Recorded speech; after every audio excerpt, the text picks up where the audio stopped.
ಆತ್ಮೀಯ ವೀಕ್ಷಕರೇ, ತಮಗೆಲ್ಲರಿಗೂ ಎಕನಾಮಿಕ್ಸ್ ಯೂಟ್ಯೂಬ್ ಚಾನಲ್ಗೆ ಆತ್ಮೀಯ ಸ್ವಾಗತ. ಈ ಹಿಂದಿನ ವಿಡಿಯೋದಲ್ಲಿ ನಾವು ಚೆಸ್ ಬೋರ್ಡ್ನ ಬಗ್ಗೆ ತಿಳ್ಕೊಂಡಿದ್ವಿ. ಯಾವ ರೀತಿ ನಾವು ಆ ಚೆಸ್ ಬೋರ್ಡ್ನ ಮೆಮೊರೈಸ್ ಮಾಡ್ಕೊಬೇಕು, ಆಲ್ಫಾಬೆಟಿಕಲ್, ನ್ಯೂಮೆರಿಟಿಕಲ್ಲು ಹಾಗೂ ಪ್ರತಿಯೊಂದು ಸ್ಕ್ವೇರ್ನ ನೇಮ್ ಏನು ಅಂತೇಳಿ ನಾವೆಲ್ಲ ತಿಳ್ಕೊಂಡಿದ್ವಿ. ಈಗ ನಾವು ಚೆಸ್ನ ಪೀಸಸ್ಗಳ ಬಗ್ಗೆ ತಿಳ್ಕೊಳ್ತಾ ಹೋಗೋಣ. ನೋಡಿ ವೀಕ್ಷಕರೇ, ಇಲ್ಲಿ ನಾವು ಇವನ್ನ ಪಾನ್ ಅಂತ ಕರಿತೀವಿ, ಇವನ್ನ ಪೀಸ್ ಅಂತ ಕರಿತೀವಿ. ಪ್ರತಿಯೊಂದಕ್ಕೂ ಅದರದೇ ಆದ ವ್ಯಾಲ್ಯೂ ಇದೆ. ಆ ವ್ಯಾಲ್ಯೂ ಏನಂತ ತಿಳ್ಕೊಳ್ತಾ ಹೋಗೋಣ. ಇಲ್ಲಿ ಕಿಂಗ್ ಇದೆ, ಕಿಂಗ್ ಇನ್ಫಿನಿಟಿ. ಕಿಂಗಿಗೆ ವ್ಯಾಲ್ಯೂನ ಕಟ್ಟೋಕ್ಕಾಗಲ್ಲ, ಯಾಕಂದರೆ ನಾವು ಇದೊಂಥರ ಯುದ್ಧದ ಥರ ಕಿಂಗನ್ನು ಕ್ಯಾಪ್ಚರ್ ಮಾಡಿದರೆ ನಾವು ವಿನ್ ಆದಂಗೆ ಆಗೋದು. ಆದ್ದರಿಂದ ಇದಕ್ಕೆ ವ್ಯಾಲ್ಯೂ ಕಟ್ಟೋಕ್ಕಾಗಲ್ಲ, ಇನ್ಫಿನಿಟಿ. ನೆಕ್ಸ್ಟ್ ಬರೋದೆ ಕ್ವೀನ್. ಕ್ವೀನಿಗೆ 9 ಪಾಯಿಂಟು. ನೆಕ್ಸ್ಟ್ ರೂಕ್ 2 ಇರ್ತವೆ, ಅಂದರೆ ನಾವು ಕನ್ನಡದಲ್ಲಿ ಆನೆ ಅಂತ ಕರಿತೀವಿ. ಇವಕ್ಕೆ 5 ಪಾಯಿಂಟ್ ಇರ್ತವೆ. ನೆಕ್ಸ್ಟ್ ಬರೋದು ಬಿಷಪ್, ಅಂದರೆ ಒಂಟೆ, ಇದಕ್ಕೆ 3 ಪಾಯಿಂಟ್. ನೆಕ್ಸ್ಟ್ ನೈಟ್, ಕುದುರೆ.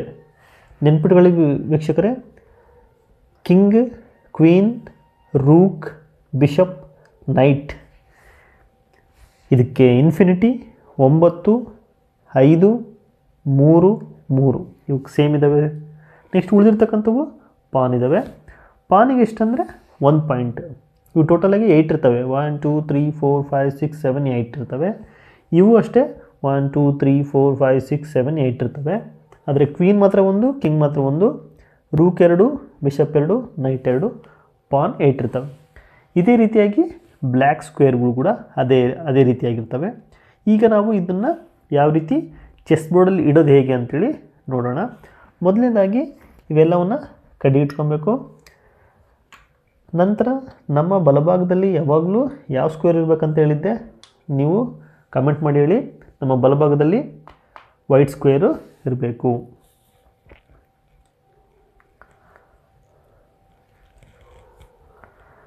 ನಮ್ಮ ಬಲಭಾಗದಲ್ಲಿ ವೈಟ್ ಸ್ಕ್ವೇರ್ ಇರಬೇಕು. ನಾವು ಇದನ್ನ ಇಡೋದಕ್ಕಿಂತ ಮುಂಚೆ ನಾನು ಫಸ್ಟು ನಿಮಗೆ ಪಾನ್ ಇಟ್ಬಿಡ್ತೀನಿ. ನೋಡ್ತಾ ಇದ್ದೀರಲ್ಲ ವೀಕ್ಷಕರೇ, ಯಾವಾಗಲೂ A2, B2, C2, D2, E2, F2, G2, H2 ಇಷ್ಟು ಸ್ಕ್ವೇರ್ಗಳಲ್ಲಿ ನಾವು ಮೊದಲನೇದಾಗಿ ಪಾನನ್ನು ಇಟ್ಕೊಂಡ್ಬಿಡ್ಬೇಕು. ನಾನು ಆವಾಗಲೇ ಹೇಳಿದೆ, ಇಲ್ಲಿಟ್ಟೆ ಅಲ್ಲಿಟ್ಟೆ ಅಂತೇಳಿ ಯಾವುದೇ ಕಾರಣಕ್ಕೂ ಪದಗಳನ್ನು ಬಳಸಬೇಡ್ರಿ. ಪ್ರತಿಯೊಂದು ಸ್ಕ್ವೇರ್ಗೂ ಅದರದೇ ಆದ ನೇಮ್ ಇದೆ, ಆ ನೇಮಿಂದ ಅದನ್ನು ಕರೀರಿ. A2, B2, C2, D2, E2, F2, G2, H2. Next ನಂತರ ಏನು ಇಡಬೇಕಪ್ಪ ಅಂದರೆ, 2 ರೂಕ್ ತಗೊಳ್ಳಿ. ಒಂದು ರೂಕ್ನ A1ಗೆ ಇಡ್ರಿ, ಇನ್ನೊಂದು ರೂಕ್ನ H1ಗೆ ಇಡ್ರಿ. ನೆಕ್ಸ್ಟ್ ರೂಕ್ ನಂತರ ಬರೋದು ನೈಟ್. B1ಗೆ ಇಡ್ರಿ, G1ಗೆ ಇಡ್ರಿ. ನೆಕ್ಸ್ಟ್ ಬರೋದು ಬಿಷಪ್, C1 ಹಾಗೂ F1. ನೆಕ್ಸ್ಟ್ ಬರೋದು ಕಿಂಗು. ಈ ಕಿಂಗು ಮತ್ತು ಕ್ವೀನ್ ಇಡಬೇಕಾದ್ರೆ ಒಂದಿಷ್ಟು ಜನ ಕನ್ಫ್ಯೂಸ್ ಮಾಡ್ಕೊತಾರೆ. 2 ಮೆಥಡ್ ಇದ್ದಾವೆ. ಒಂದು ಮೆಥಡ್ ಏನಪ್ಪ ಅಂದರೆ, ಇದು ವೈಟ್ ಕಿಂಗ್ ಬ್ಲ್ಯಾಕ್ ಸ್ಕ್ವೇರ್ನಾಗ ಇಡಬೇಕು. ನೆಕ್ಸ್ಟ್ ಅದ್ರ ಪಕ್ಕ ಕ್ವೀನ್ ಇಟ್ಬಿಡ್ಬೇಕು. ಇಲ್ಲ ನನಗೆ ಕನ್ಫ್ಯೂಸ್ ಆಗುತ್ತಪ್ಪ ಅಂದರೆ, ಇದು ಯಾವುದಿದು ವೈಟ್ ಕ್ವೀನ್, ವೈಟ್ ಮನೆಗೆ ಇಟ್ಬಿಡ್ರಿ. ಇನ್ನು ಉಳಿದಿದ್ದೆ ಈ ಸ್ಕ್ವೇರು ಇಲ್ಲಿ ರಾಜನನ್ನು ಇಟ್ಬಿಡ್ಬೋದು. ಇದೇ ರೀತಿಯಾಗಿ ನಾವು ಬ್ಲ್ಯಾಕ್ ಸ್ಕ್ವೇರ್ನಲ್ಲಿರ್ತಕ್ಕಂತಹ ಪಾನ್ಗಳನ್ನು ಕೂಡ ಅದೇ ರೀತಿಯಾಗಿ ಜೋಡಿಸೋಣ. ಇಲ್ಲಿ ಸ್ವಲ್ಪ ಚೇಂಜ್ ಆಗುತ್ತೆ. ಏನಂದರೆ A8, A7, B7, C7, D7, E7, F7, G7 ಹಾಗೂ H7ನಲ್ಲಿ ನಾವೆಲ್ಲ ಪಾನ್ಗಳನ್ನು ಇಡಬೇಕು. ಇದರ ನಂತರ ನಾನು ಹೇಳಿದೆ ನಿಮಗೆ 2 ರೂಕ್ನ ತಗೊಬೇಕು. A8 ಹಾಗೂ H8ಗೆ ರೂಕನ್ನು ಇಡಬೇಕು. ನೆಕ್ಸ್ಟ್ ಆಮೇಲೆ 2 ನೈಟ್ ತಗೊಬೇಕು. B8 ಹಾಗೂ G8ಗೆ ಇಡಬೇಕು. ನೆಕ್ಸ್ಟ್ ಬಿಷಪ್ ತಗೊಬೇಕು. C8 ಹಾಗೂ F8ಗೆ ಇಡಬೇಕು. ನೆಕ್ಸ್ಟ್ ಇಲ್ಲಿ ನೋಡಿ ವೀಕ್ಷಕರೇ, ನಾನು ಅವಾಗಲೇ ಹೇಳಿದೆ, ಕನ್ಫ್ಯೂಸ್ ಮಾಡ್ಕೊಂಬಿಡ್ರಿ. ಇದು ಯಾವುದಿದು ಬ್ಲ್ಯಾಕ್ ಕ್ವೀನ್, ಬ್ಲ್ಯಾಕ್ ಮನೆಗೆ ಇಟ್ಬಿಟ್ರಿ. ಉಳಿದಿದ್ದೆ ರಾಜ. ಬ್ಲ್ಯಾಕ್ ಕಿಂಗು ಯಾವಾಗಲೂ ವೈಟ್ ಸ್ಕ್ವೇರ್ನಲ್ಲಿ ಇಡಬೇಕು.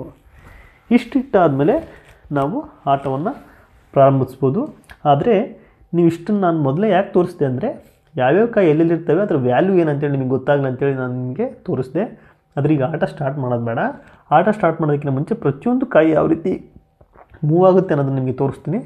ತೋರಿಸೋದಕ್ಕಿಂತ ಮುಂಚೆ ಇನ್ನೊಂದು ಸರಿ ರಿಕಾಲ್ ಮಾಡೋದಾದರೆ, ಇನ್ಫಿನಿಟಿ ಇದೆ ಇದಕ್ಕೆ, ಕ್ವೀನಿಗೆ 9, ಬಿಷಪ್ ಹಾಗೂ ನೈಟ್ 3 ಪಾಯಿಂಟ್ಸ್ ಹಾಗೂ ರೂಕ್ ಇದಾವಲ್ಲ ಇದಕ್ಕೆ 5 ಪಾಯಿಂಟ್ ಇದ್ದಾವೆ. ಈಗ ಇವನ್ನ ಯಾವ ರೀತಿ ಮೂವ್ ಮಾಡೋದು ಹೇಗೆ ಅಂತೇಳಿ ನಾನು ಸುಲಭದಿಂದ ಅಂದರೆ ಫಸ್ಟು ಪಾನಿಂದ ನೆಕ್ಸ್ಟು ರೂಕಿಂದ ನಿಮಗೆ ಹೇಳ್ತಾ ಹೋಗ್ತೀನಿ, ಗಮನಿಸ್ತಾ ಹೋಗ್ರಿ ವೀಕ್ಷಕರೇ. ನೋಡಿ, ಈಗ ಆಟ ಪ್ರಾರಂಭ ಆಗುತ್ತೆ. ನಾವು ಯಾವಾಗಲೂ ಚೆಸ್ ಆಟದಲ್ಲಿ ಒಂದು ರೂಲ್ಸ್ ಇದೆ, ಯಾವಾಗಲೂ ಬಿಳಿ ಕಾಯಿಂದವರೇ ಫಸ್ಟ್ ಮೂವ್ ಮಾಡಬೇಕಂತೇಳಿ. ಆದ್ದರಿಂದ ಬಿಳಿ ಕಾಯಿ ಮೂವ್ ಆಗುತ್ತೆ. ನಾನಿಲ್ಲಿ ನಿಮಗೆ ಯಾಕೆ ಇವೆಲ್ಲ ಉಳಿದಿರೋ ಪಾನ್ಗಳನ್ನ ಯಾಕೆ ಹೊರಗಡೆ ಇಟ್ಟಿದ್ದೀನಿ ಅಂದರೆ, ಮೊದಲು ನೀವು ಒಂದು ಪಾನ್ನ ಚೆನ್ನಾಗಿ ಆಡೋದನ್ನು ಕಲೀರಿ ಅಂತೇಳಿ, ಅದ್ರ ಬಗ್ಗೆ ಗೊಂದಲ ಇರಬಾರ್ದು ಅಂತೇಳಿ ಇದು ಹೊರಗಡೆ ಇಟ್ಟಿದ್ದೀನಿ. ನೀವು ಬೇಕಿದ್ರೆ ಅಷ್ಟು ಆಮೇಲೆ ಎಲ್ಲ ಕಲ್ತ ಮೇಲೆ ಎಲ್ಲ ಕೈಗಳನ್ನು ಇಟ್ಕೊಂಡು ಆಡೋದನ್ನು ಪ್ರಾಕ್ಟೀಸ್ ಮಾಡ್ಬೋದು. ಈಗ ಮೊದಲನೇದಾಗಿ ನಾವು ಪಾನ್, ಇಲ್ಲಿರ್ತಕ್ಕಂತಹ ಪಾನ್ ನಾನು ಆವಾಗಲೇ ಹೇಳಿದೆ, ಯಾವುದೇ ಕಾರಣಕ್ಕೂ ನಾವು ಇಲ್ಲಿ ಅಲ್ಲಿ ಪದಗಳನ್ನು ಬಳಸಬಾರ್ದು.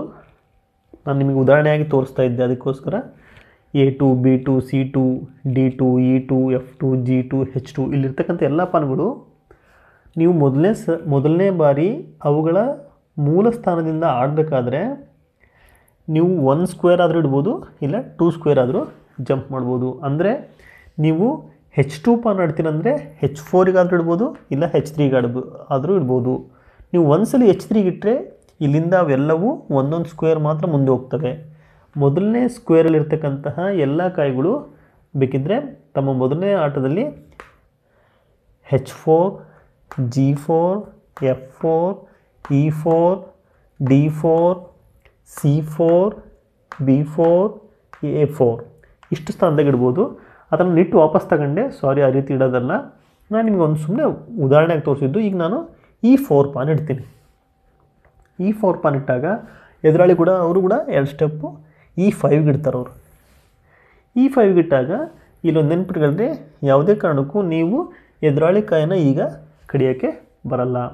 ಅಂದರೆ ಪಾನ್ ಎದುರ ಬದ್ರ ಬಂದಾಗ ಯಾವುದೇ ಕಾರಣಕ್ಕೂ ಅವಲ್ಲೇ ಸ್ಟ್ರಕ್ ಆಗ್ತವೆ, ಯಾವುದೇ ಕಾರಣಕ್ಕೂ ಕಡಿಯೋ ಆಗಿಲ್ಲ. ಕಡಿಯೋದಂಗೆ ಮುಂದೆ ತೋರಿಸ್ತೀನಿ ನಾನು. ಈಗ E4 ಆಡಿದ್ವಿ, ಅವ್ರು E5 ಆಡಿದರು, ನಾನು H4 ಆಡಿದೆ. ಅವ್ರು ಏನು ಆಡ್ತಾರೆ, G5 ಆಡ್ತಾರೆ. ನೋಡಿದ್ರಲ್ಲ ವೀಕ್ಷಕರೇ, ಈಗ ನಮಗೆ ನಮ್ಮದು ವೈಟಿಗೆ ಅವಕಾಶ ಇರೋದು ಆಡೋದಕ್ಕೆ ನಮಗೆ ಇಷ್ಟೊಂದು ಅವಕಾಶ ಇದ್ದಾವೆ. ಇದನ್ನು A4ಗೆ ಇಡ್ಬೋದು, ಇದನ್ನು B4ಗೆ ಇಡ್ಬೋದು, C4, D4ಗೆ ಇಡ್ಬೋದು. ಈ ಪಾನ್ನ E5 ಇಡಕ್ಕೆ ಬರಲ್ಲ, ಯಾಕಂದರೆ ಅಡ್ಡ ಇದೆ. ನೆಕ್ಸ್ಟು ಈ ಪಾನ್ನ F4ಗೆ ಇಡ್ಬೋದು, G4ಗೆ ಇಡ್ಬೋದು. ನೆಕ್ಸ್ಟ್ ಇಲ್ಲೊಂದು ಅವಕಾಶ ಇದೆ ನಮಗೆ, H5ಗಾದರೂ ಇಡ್ಬೋದು, ಇಲ್ಲ ಪಾನ್ ಇಂಟು ಪಾನ್ G5ಗಾದರೂ ಇಡ್ಬೋದು. ನಾನು ಆವಾಗಲೇ ಹೇಳಿದ್ನಲ್ಲ, ನಾವು ಎದುರ ಬದ್ರ ಇದ್ದ ಕಡಿಯೋಕ್ಕೆ ಬರಲ್ಲ, ಈ ರೀತಿ ಕ್ರಾಸಾಗಿ ಕಡಿಬೋದು. ಕಡಿದು ಈ ರೀತಿ ಪಕ್ಕದಲ್ಲಿ